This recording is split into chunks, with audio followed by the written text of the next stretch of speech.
Bienvenidos a la videolección sobre teoría geométrica. La teoría geométrica utiliza o supone de la aproximación, que no es más que una aproximación, de considerar el sonido como un rayo, ¿vale? Sabemos que el sonido es una onda, pero bueno, bajo ciertas condiciones puede usarse el estudio del sonido como rayo, ¿vale? El rayo serían unas líneas perpendiculares a lo que es el frente de onda, que van sufriendo una serie de reflexiones en las diferentes superficies donde van impactando o incidiendo, ¿vale? Esta es una teoría que nos va a ser muy útil y que es usada en los softwares de simulación, ¿vale? No es una teoría que se use, sí, para pensar algunas formas, pero después el software de simulación es el que, a partir de un modelo tridimensional de una sala, pues evalúa realmente el comportamiento de esa forma en planta y de esa forma en techo, puesto que a partir de una fuente sonora se emiten miles de rayos y estos rayos, en función de la inclinación de un techo, de la inclinación de una pared, sufren una reflexión hacia una dirección y hacia una otra.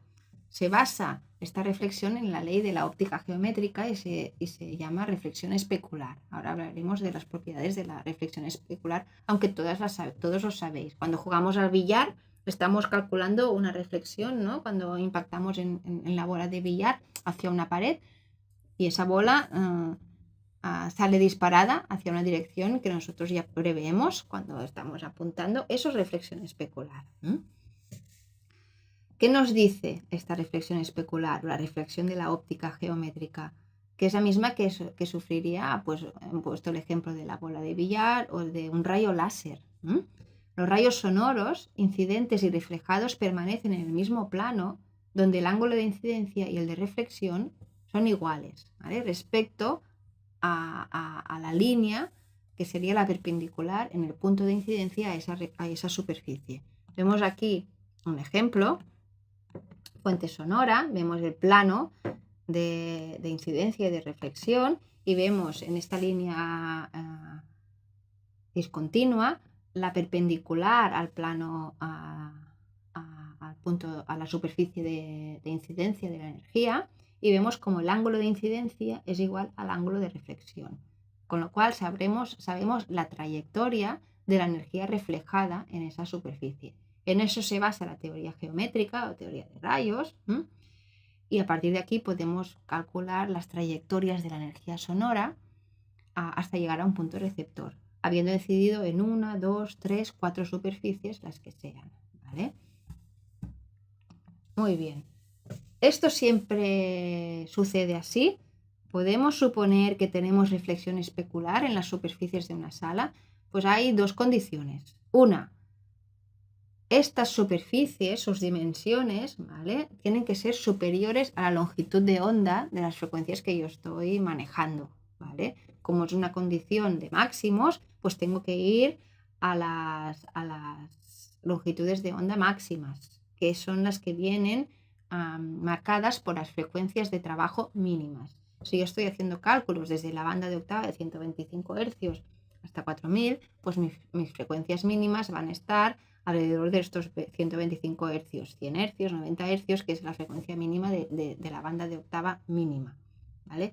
Con lo cual, las superficies tienen que ser superiores a 4 metros, 4 o 5 metros como mínimo de la sala, y en realidad se recomienda bastante superiores, porque las longitudes de ondas tienen que caber bien en la sala. Con lo cual vamos a poder usar la teoría geométrica tranquilamente si la sala es mediana o grande, ¿vale? He dicho 4 metros, pero serían más de 4 metros, porque 4 metros estaría en una situación de dimensión similar a la longitud de onda y tiene que ser ligeramente, significativamente superior, ¿vale? Salas medianas grandes. O en una sala mediana pequeña puedo usar teoría geométrica para media y alta frecuencia, pero quizá no para baja frecuencia, ¿vale? Es una condición con restricción frecuencial. Y otra condición importante es que la rugosidad de la superficie en la que nosotros estamos suponiendo que incide la onda y se refleja de forma especularmente tiene que ser muy pequeña, ¿vale? A veces hay rugosidades que no afectan a la reflexión de la onda. Si afectan, decimos que existe difusión, ¿vale? ¿Cuándo hay difusión?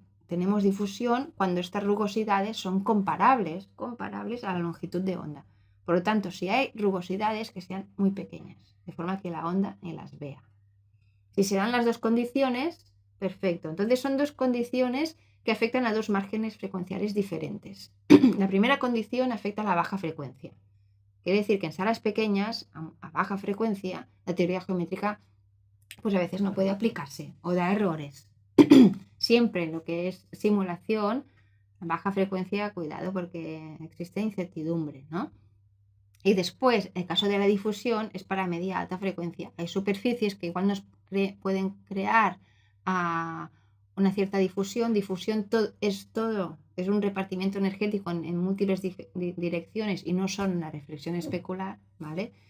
Y esto suele pasar a media alta frecuencia cuando encontramos relieves o difusores, ¿no? Elementos difusores o elementos decorativos, escultóricos, que tienen dimensiones similares pues, a lo que sería la longitud de onda, yo que sé, de 2000 hercios, de 4000, de 1000. La longitud de onda de 1000 hercios son 34 centímetros, ¿vale? Cualquier rugosidad alrededor de 30, 20, 15 centímetros está provocando un efecto sobre una onda de 1000 hercios y también de 2000 y de 4000, ¿vale? Muy bien, muy bien, así. Aquí, para la aplicación de la teoría geométrica, es decir, cómo podemos encontrar un poco las primeras trayectorias, ¿vale? O cómo las encuentra un software de simulación. Un software de simulación tiene un programa de cálculo geométrico de trayectorias y puede encontrar n.000 trayectorias de n.000 rayos a partir de una posición de fuente sonora y una determinación de un punto receptor, ¿vale? A nivel nosotros de trazar unos primeros rayos, pues puede ir bien tener pues al menos explicada las dos teorías típicas, que es la teoría de las imágenes o la teoría de los rayos, ¿vale? Que son las que usan en muchos casos las dos a la vez, ¿vale? En diferentes zonas, los softwares de simulación. El método de las imágenes es quizá más simple y se usa mucho para las primeras reflexiones. ¿Cómo funciona el método de la imagen o de la fuente virtual? Tenemos una fuente sonora aquí en un círculo amarillo y una superficie en la que va a incidir con un cierto ángulo pues un rayo entre comillas, un rayo sonoro, ¿vale? ¿Cómo sabemos la trayectoria de este rayo? Bueno, pues tenemos que determinar un punto receptor, ¿vale? Un punto receptor, y entonces se creará una fuente virtual, FV, que está a la misma distancia, trazando la perpendicular de nuestra fuente real a la superficie de impacto. Entonces hacemos como un poco la simetría espejo y colocamos la fuente virtual a la misma distancia, pero detrás de esa superficie de incidencia. Y a partir de haber determinado dónde está la fuente virtual, trazamos una recta entre la fuente virtual y el receptor. Esa recta corta la superficie en un punto. Pues desde nuestra fuente real a este punto tenemos la primera trayectoria hasta la pared y desde ese punto al receptor la segunda. Y vemos cómo el rayo incide en la pared y llega al receptor. Si trazamos la perpendicular en el punto de incidencia, veremos que exactamente y perfectamente el ángulo de incidencia respecto a ese perpendicular es igual al ángulo de reflexión. Con lo cual, lo de la fuente virtual es situar una fuente que no existe en simetría espejo respecto a la pared sobre la cual estamos calculando o trazando la trayectoria de nuestro rayo acústico, ¿vale? Creamos una fuente virtual y unimos esa fuente virtual con el punto receptor y de ahí sacamos la trayectoria del rayo completo. Aquí vemos la fuente virtual. Esto es lo que hace, por ejemplo, aquí vemos un esquema de una simulación por software. Esto es lo que hacen los programas de software de cálculo de rayos, ¿no? Con teoría geométrica. Todo esto es reflexión especular. Aquí vemos el proceso. Voy a pasarlo poco a poco. Tenemos la fuente, definimos el punto receptor. Entonces, perpendicular a esta superficie, la de la izquierda que veis en las imágenes, hacemos la fuente virtual. Muy bien, se crea como una sala virtual, ¿vale? A la izquierda de nuestra sala real. Podemos también crearla al otro lado porque veremos reflexiones primero de primer orden y después de segundo orden. Unimos la fuente virtual con el receptor y entonces la trayectoria ya queda marcada porque se nos ha marcado un punto de incidencia en la superficie que estábamos buscando. ¿Veis? Esta es la trayectoria del sonido. De la fuente vamos a punto de incidencia y vamos al receptor. Muy bien. Si miramos a reflexiones de segundo orden, lo que tenemos es que de la fuente virtual FV sacamos una fuente virtual de segundo orden, con la doble comilla, que está respecto a la otra superficie, porque buscaremos un rayo que impacte en una superficie, después impacte en otra y después llegue al punto receptor, que siempre lo tengo que definir. Entonces, vemos la simetría espejo respecto a la pared de la derecha. ¿Vale? La fuente virtual, primero hemos sacado una fuente imagen de nuestra fuente real y ahora sacamos una fuente imagen de nuestra primera fuente virtual y tenemos nuestra segunda fuente virtual. Y entonces unimos la fuente virtual segunda con el receptor y a partir de aquí encontramos, ¿veis? De nuestra fuente el primer impacto, el segundo impacto y llegamos al receptor y vemos pues lo que es la trayectoria de un rayo de segundo orden. Y así sucesivamente con fuentes virtuales de tercer orden, etcétera, etcétera, respecto a una superficie, respecto a otra superficie, etcétera, etcétera. Hay otro método que se llama el Ray Tracing Method, que es el método de rayos, y crea unas grandes cuadrículas. Allí no se crea una trayectoria definido un punto receptor, sino que se crean miles de trayectorias y después se selecciona una pequeña área que es el área de recepción, y allí se cuantifica cuántas trayectorias, cuántos rayos llegan finalmente a esa área de recepción. Este método pues traza diferentes tipos de rayos, axiales, tangenciales o oblicuos. Axiales, que son rayos que son paralelos a alguno de los tres ejes que definen la sala, X y Z. Tangenciales es un rayo que es paralelo a un plano, ¿no? Uno de los planos que define pues, las paredes límites de la sala, o oblicuos en cualquier reflexión, en cualquier dirección, perdón. Entonces podríamos hacer una cuadrícula definiendo una sala, pues en este caso una sala paralelepípeda, y proyectando sus superficies, ¿no? en los tres ejes y trazando, por ejemplo, tres rayos, L1, L2, L3. Podríamos trazar miles de rayos.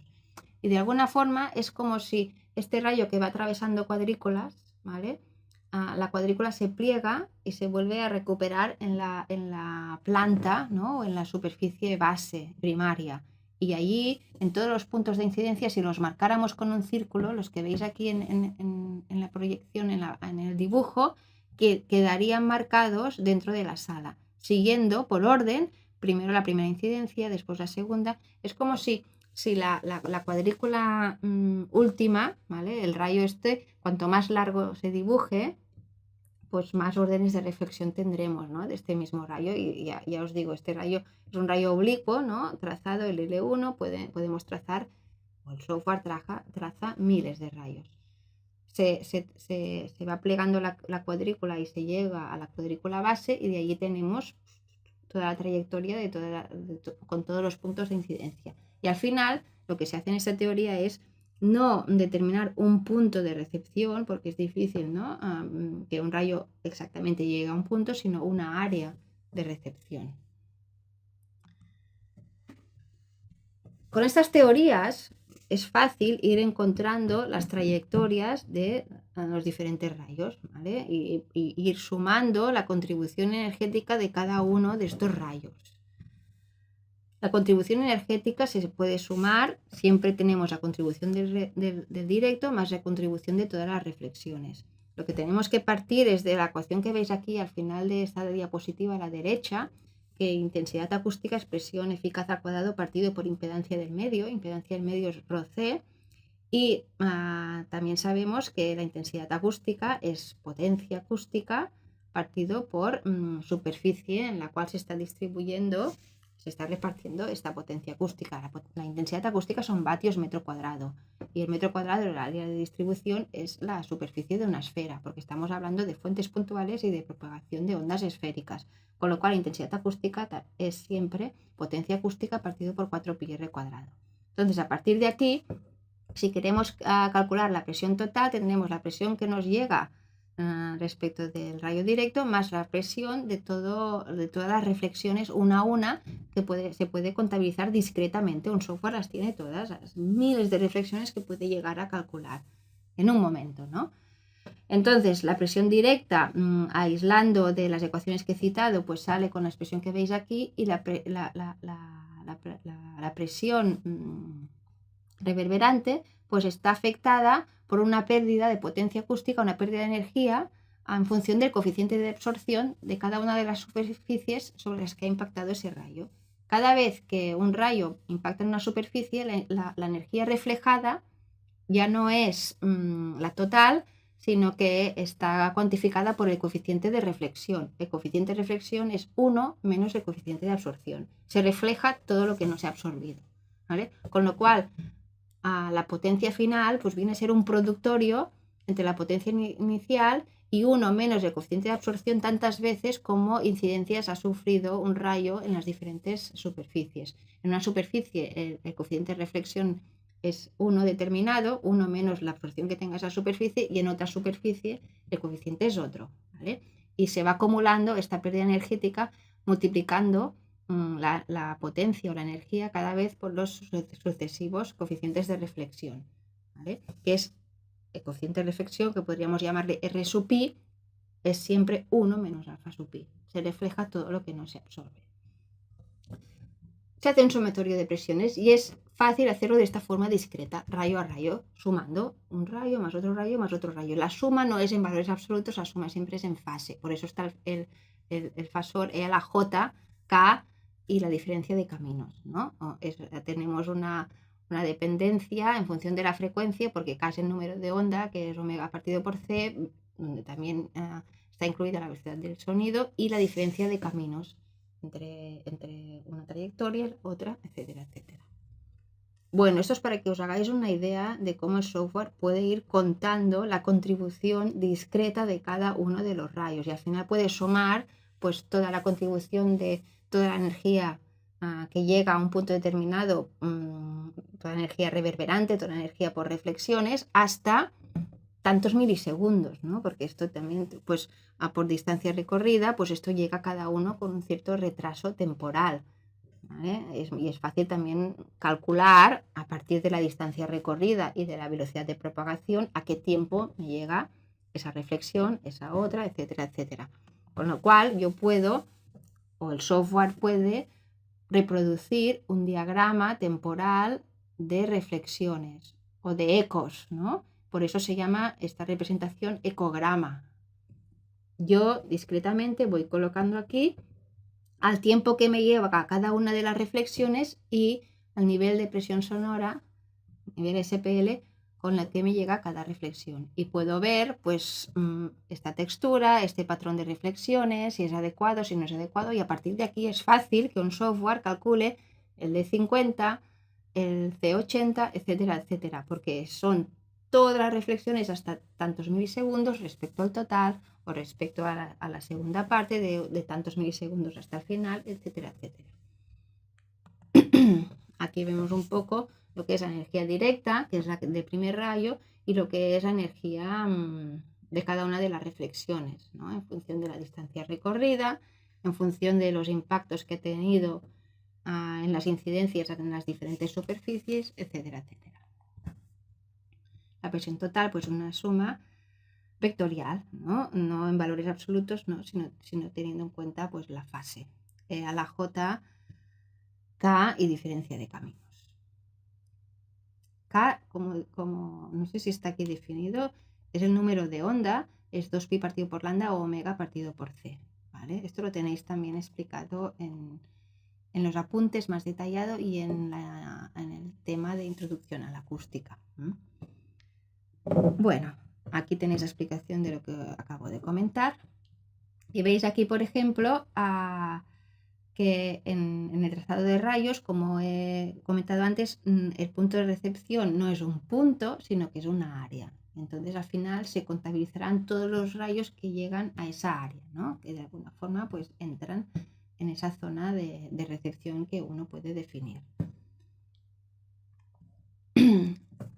La mayoría de softwares de simulación de sala utilizan teorías híbridas. muchas veces utilizan para las primeras reflexiones la teoría de las fuentes de imágenes o la fuente virtual, ¿no? La teoría de las imágenes.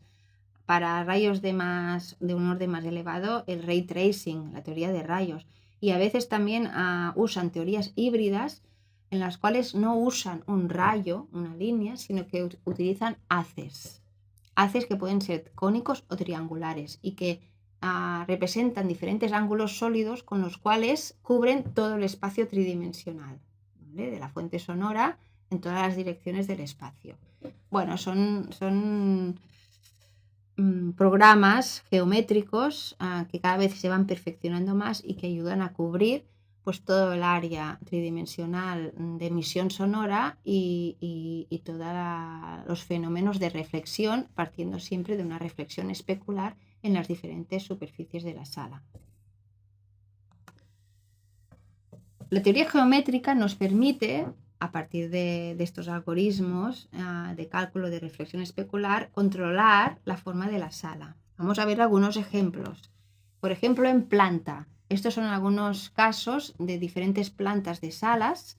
En este caso, pues tengo una sala en forma de abanico y si veis el trazado de las primeras reflexiones laterales, ¿no?, que me dan las paredes laterales de la sala, vemos que la cobertura espacial no es muy uniforme, ¿vale? Estas salas con esta forma ayudan a aumentar la capacidad de las últimas filas, pero a nivel de uniformidad del sonido, pues no son tan buenas como, por ejemplo, en el caso B, vemos la sala de planta rectangular, ¿vale? La planta rectangular pues da una uniformidad mucho mejor.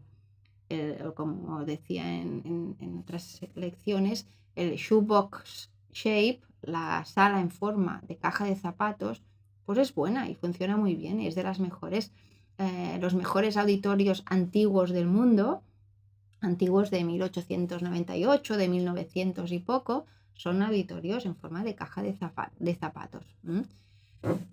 La forma rectangular tiene muy buena eficiencia lateral. Después tenemos sala de abanico invertido, pues también puede provocar un cierto problema en las primeras filas de cobertura y de uniformidad de sonido, ¿vale? Vemos aquí una sala de forma poligonal. En este caso teníamos una sala típica surround, donde el escenario está en el centro, ¿vale? Hay buena impresión espacial porque el público tiene siempre cercanas, tiene una buena sensación tridimensional del sonido, puesto que la orquesta está en el centro de la sala o casi en el centro de la sala, pero la energía lateral puede ser deficiente porque a veces el público no tiene una pared lateral cercana.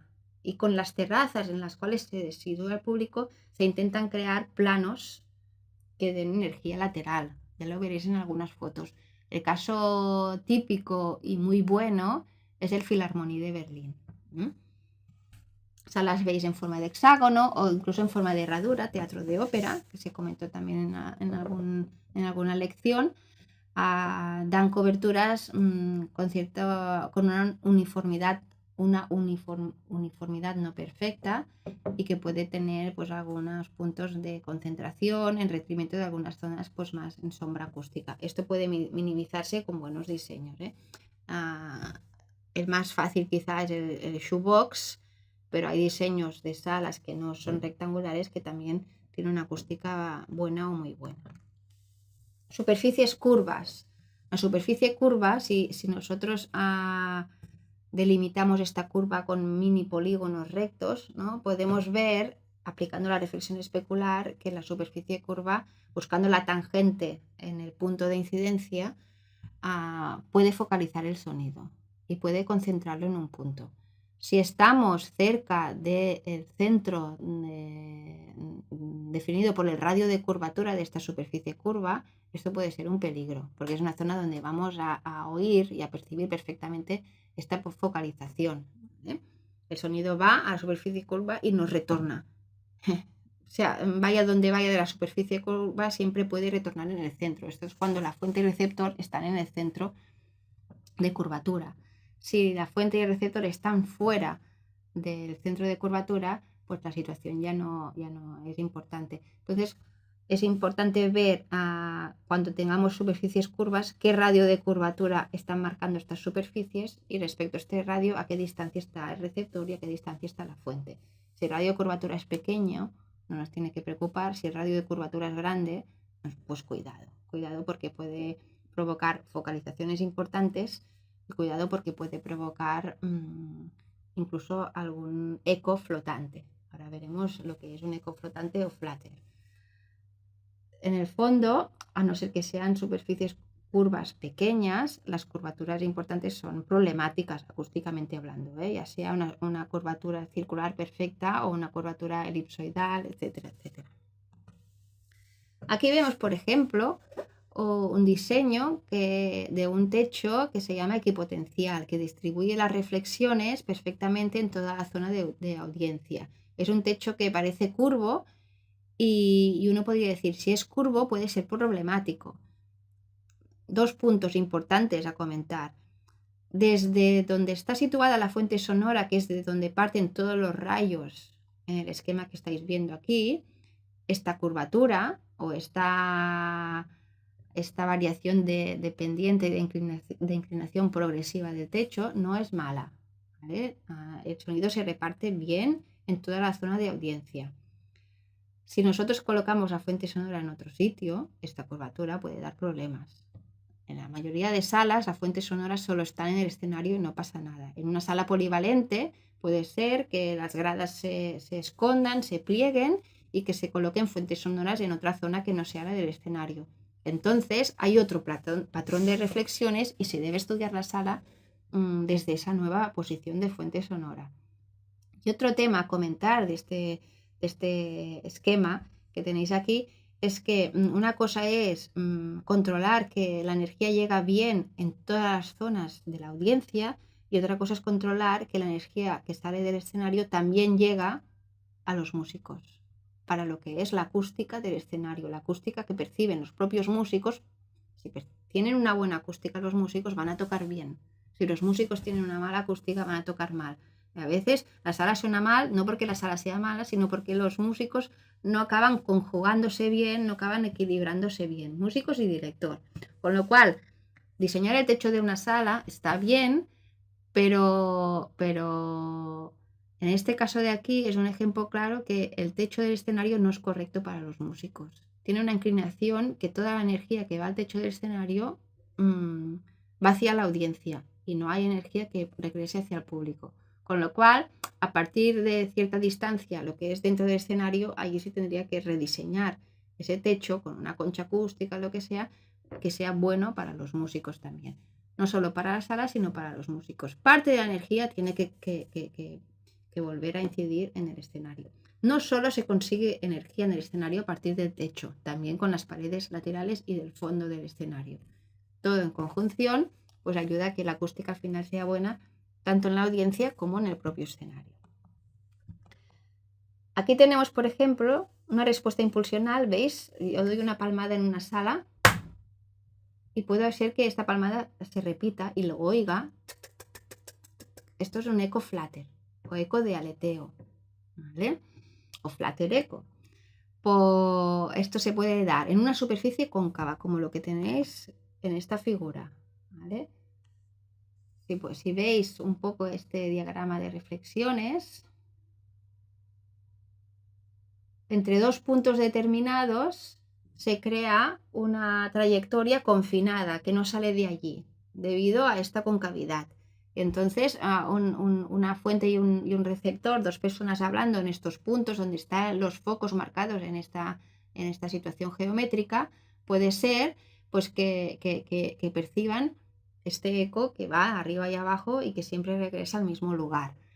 Otro flutter en esta misma configuración se podría dar entre dos paredes paralelas. No hace falta que siempre tengamos una curvatura para oír un efecto de eco de aleteo, ¿vale? O un efecto flutter. Entre dos superficies paralelas también se puede percibir perfectamente. Esto es lo que pasa a veces en una sala polivalente, y vuelvo al mismo caso.